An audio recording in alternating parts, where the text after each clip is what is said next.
Hey everyone, it's Aesah. Welcome to my video on late game positioning. The video was requested in the Discord, and if you guys watching this ever have any videos you want, I'm actually always looking for ideas. If you have an idea that you want a video on, chances are someone else also wants it as well. So just let me know, honestly. Um, so in late game positioning, there's for front to back fights, basically no melee carries. The most important thing I would say is to avoid getting your carries hit by crowd control.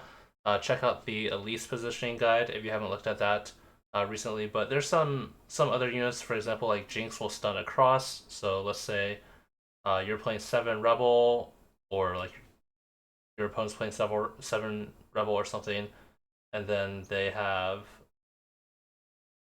something positioned like this. Jinx will shoot across and stun their main carry.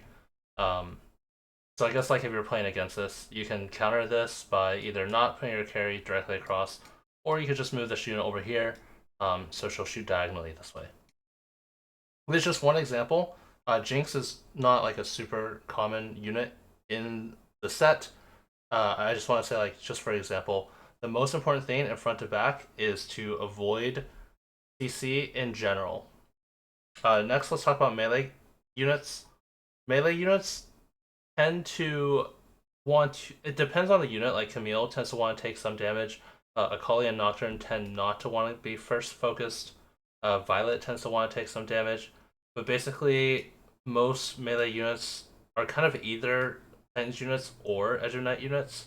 And kind of like the squishier units do not want to be directly across from their carry. When the tankier units, they kind of do because your opponent might have a full backline. Let me just put in the Black Rose board, I guess. This is a pretty common comp that you'll see. Let's just use Heimer and Malzahar, I suppose. Although I think next patch, Soko and Mordekaiser might be more dominant. Um,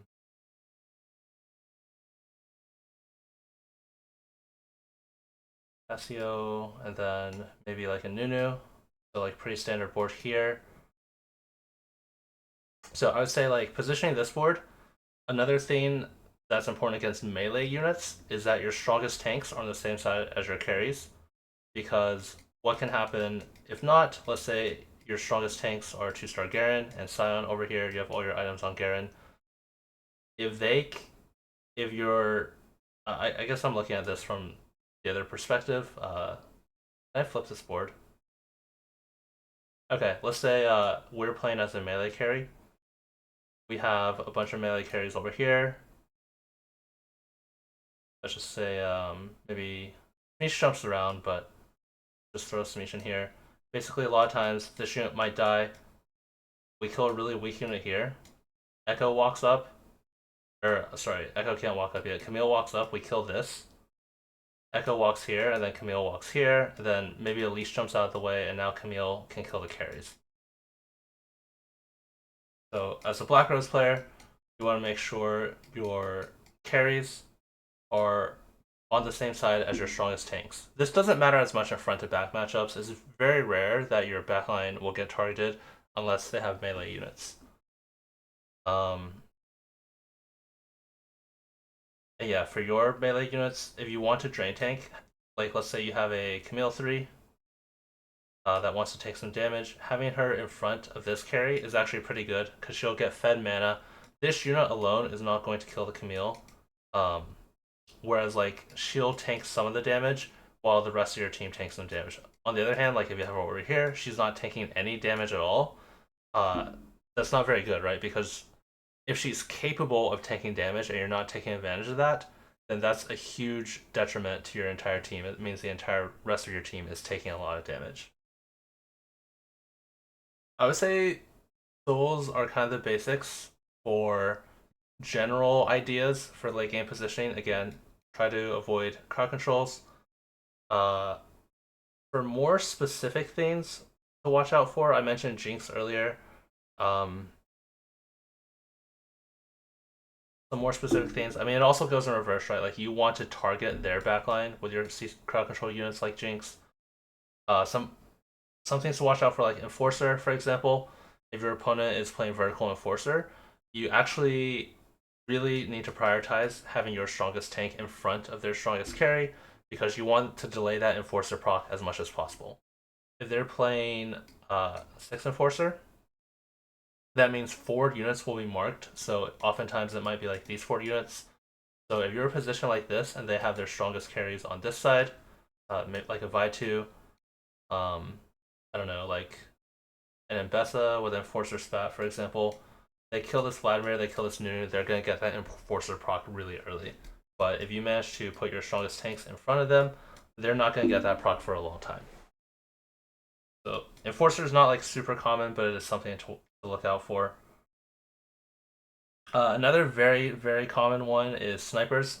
Both Kog'Maw and Twitch are in the meta. Twitch especially oftentimes will be bound to an experiment hex, and snipers do more damage the further they are away from their target. So if someone has an experiment hex here, let's just say they have like a Twitch Mundo, I will almost always put something directly in front of it that'll minimize the amount of damage it does. So if I know I'm playing against Twitch, I might just go like this.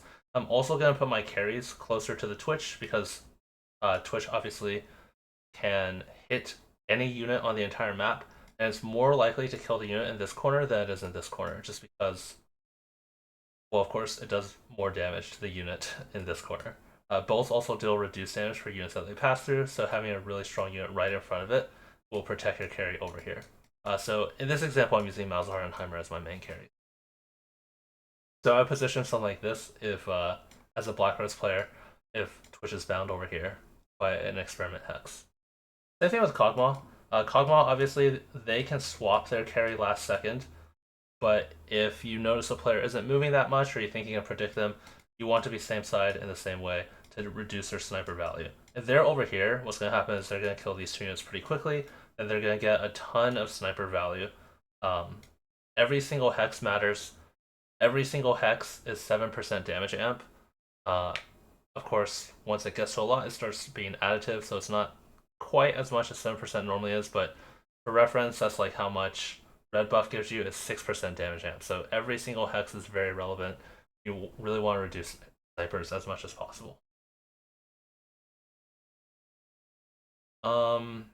There are definitely some other things. For example, Mordekaiser pull. Mordekaiser will pull directly across. So you want to make sure they're at least 4 units closer than your carry. So here, like, this is pretty safe, right? Because he's going to target across and then he'll just pull your front line. But if he's in the middle, he might target through the middle here. You just want to make sure you don't get your main carries pulled. So if your position is something like this, he might pull Heimer in this scenario because he's going to swipe across. He pulls Heimer. So I guess it's easy to avoid if you have 5 frontliners, but if you have less than this, then yeah, just watch out for that. In general, you want your strongest tanks to get focused first. This is just so your team operates at full efficiency. Basically, your entire front line has the same net effective health in a sense, but if your weaker units die off first, like for example, if enemy carry is on this side, they're targeting over here, your Vladimir, Nunu, these units aren't super impactful, but they're going to be contributing their damage for as long as possible. Whereas if their carries are on this side, these units are going to die really fast, and then your team is not operating at full efficiency, right? So if your strongest tank is focused first, your team is operating at like 100% efficiency. Even if a unit is low HP, it's still outputting full efficiency offensively. So you want your strongest tanks targeted first, so your team is not crippled. Anything else? I think those are the most important things. I feel like there's one more thing I want to talk about. Oh yeah, crowd control units. So if you have like a strong melee unit, so let's just say maybe you're playing this Black Rose board and maybe you have like a Mordekaiser or a Jace. Let's just say you have like a Mordekaiser who doesn't have Quicksilver. I think if you have Quicksilver, it's a little safer. But let's just say you have some like leftover items on him, something like this, and then you're playing against like a Bruiser Mundo board. Pretty common in the meta, which, and then bruisers, which is they usually drop Trundle. Steb will give you Enforcer with Caitlyn, and then the other units are just better units. This guy, and Girl. Okay.